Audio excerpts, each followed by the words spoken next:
Donald Trump gets impeached. Again. But will he be convicted? Could this all backfire?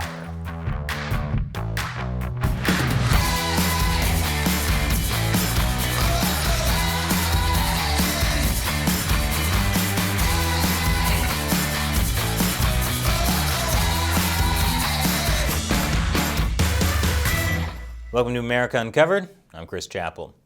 President Trump has once again made history by being the first U.S. president to get impeached twice. Whoa, double impeachment. What does it mean? Well, we'll attempt to answer that question on today's episode. But first, we need your help. Like and share this episode to help us fight back against YouTube's demonetization. And support the show on patreon.com/AmericaUncovered. So, impeachment is perhaps the most devastating fallout for Trump in the aftermath of the storming of the Capitol building a week and a half ago. Actually, never mind. The permanent ban from Twitter is probably the most devastating fallout for Trump. What is Trump going to do when he wakes up at 4 a.m. now? Prank call Biden? No wonder he's so sleepy. Anyway, back to impeachment.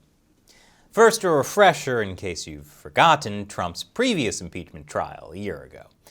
According to the Constitution, the President, Vice President, and all civil officers of the United States shall be removed from office on impeachment for and conviction of treason, bribery, or other high crimes and misdemeanors. Unlike Trump's first impeachment, this time, the House did not launch an impeachment inquiry before bringing the formal article of impeachment. Just one day after the Capitol riot on January 6th, Speaker of the House Nancy Pelosi said that the House would impeach Trump unless the cabinet stripped him of his powers. That would involve Vice President Mike Pence and members of the cabinet invoking the 25th Amendment of the Constitution to remove President Trump from office. In fact, the House approved a resolution urging Pence to use the 25th Amendment on Tuesday. That's despite the fact that Pence had already sent a letter to Pelosi saying that he would not do that. Pence said that he believed using the 25th Amendment that way would be unconstitutional. That's because the amendment is designed to address what happens when a president is incapacitated or disabled, not to remove him from office for other reasons. Pence pointed out that Pelosi had said the same thing a few months ago when introducing legislation to create a 25th Amendment commission. Pence also urged Congress to avoid actions that would further divide and inflame the passions of the moment. The House clearly took his words to heart, as they voted to impeach Trump with only a week left to his presidency. The final vote in the House was 232 to 197. 10 Republicans voted with all of the Democrats, which means this was technically a bipartisan impeachment. What happens next? The Senate has to hold an impeachment trial. Senate Minority Leader Chuck Schumer called on Senate Majority Leader Mitch McConnell to let the trial start immediately.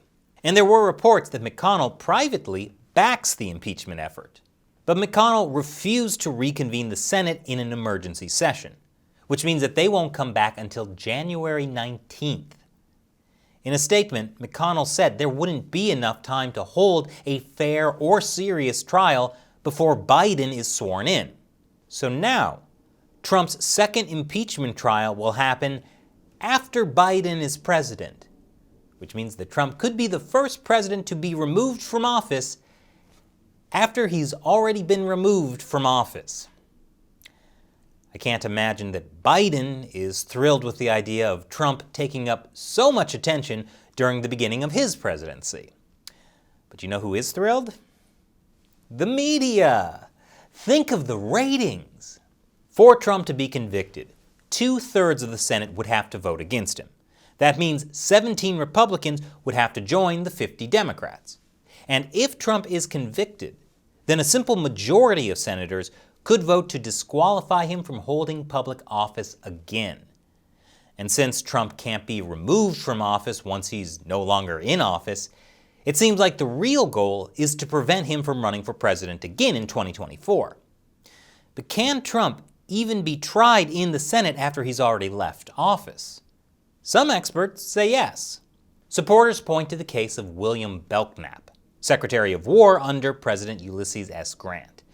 In 1876, Belknap was about to be impeached by the House, but then he resigned. The House impeached him anyway, and the Senate had a trial, but Belknap was not convicted. Other experts say that a Senate trial after Trump has left office would be unconstitutional. The argument is that according to the language in the Constitution, the Senate's only power under the Constitution is to convict or not an incumbent president, and Trump would no longer be an incumbent president. There is also some question about whether Trump can be disqualified from holding future office if the conviction happens after he's already left office. There is no clear-cut answer to these issues, which means that Trump could challenge the Senate trial in court as unconstitutional, and that decision would ultimately go to the Supreme Court. Wow. Trump is going to be in the news for a long time. Think of the ratings! Okay, so what is Trump actually being impeached for? The House submitted only one article of impeachment against Trump: incitement of insurrection. Here's what Speaker Pelosi said about why Trump must be impeached. We know that we faced enemies of the Constitution. We know we experienced the insurrection that violated the sanctity of the people's capital and attempted to overturn the duly recorded will of the American people. And we know that the President of the United States incited this insurrection, this armed rebellion against our common country. He must go. He is a clear and present danger to the nation that we all love. The House impeachment resolution made three claims regarding Trump's incitement of insurrection. First, that Trump repeatedly issued false statements asserting that the presidential election results were the product of widespread fraud and should not be accepted by the American people or certified by state or federal officials. Second, that he made efforts to obstruct the certification of the election results. The resolution specifically cited the phone call Trump made to the Georgia Secretary of State that was leaked to the Washington Post. And third, it cited Trump's speech at his rally on January 6th, saying that Trump willfully made statements that, in context, encouraged and foreseeably resulted in lawless action at the Capitol, such as, if you don't fight like hell, you're not going to have a country anymore. So according to the House, that is why Trump was impeached for inciting insurrection. Now you could reasonably argue that Trump bears some responsibility for the riot at the Capitol, especially since he called for a rally on January 6th. But did he incite an insurrection? The legal threshold for incitement is very high because of the First Amendment's protections for free speech. As one law professor states, saying things that foreseeably move some audience members to act illegally isn't enough. Speaking recklessly isn't enough. The court was well aware that speech supporting many movements, left, right, or otherwise, that merely moves the majority to political action may also lead a minority of the movement to rioting or worse. It deliberately created a speech protective test that was very hard to satisfy. Trump used the word fight in his speech 21 times, but most of those uses were clearly metaphorical, like when he was talking about fighting against big donors, big media, and big tech. The New York Times made a similar point about how Trump's speech probably isn't incitement, legally speaking.